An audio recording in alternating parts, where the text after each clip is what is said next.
This project is all about centre of gravity and looking at balance, and you need to do a little bit of investigation to have a look at what you can do. An example of that is I have a can of drink here which I can actually balance on the corner, and if I'm really clever I can get it to do a full circle without falling over. And the way that you do that is you put a little bit of water in the bottom, or in this case there's still some drink in there, so that when you balance it the centre of gravity is over the bottom. So balance.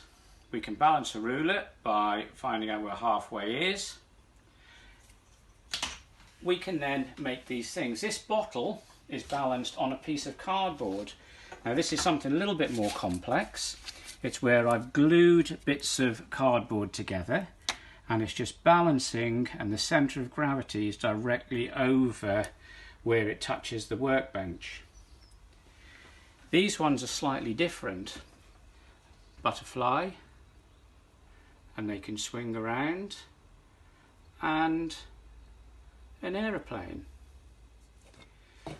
Those are quite simply made by counterbalancing the weights underneath and little hole balanced on top of a pencil.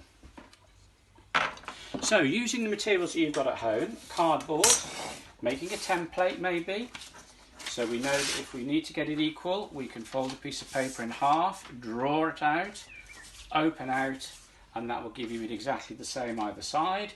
So we're getting balance, we're also getting the counterweights in the right place, and this is going to be a case of trial and error but problem solving.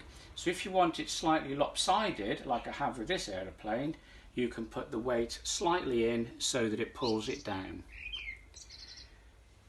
Have a go, send me your examples that you've made, and I will obviously write back to you when you send me the photograph.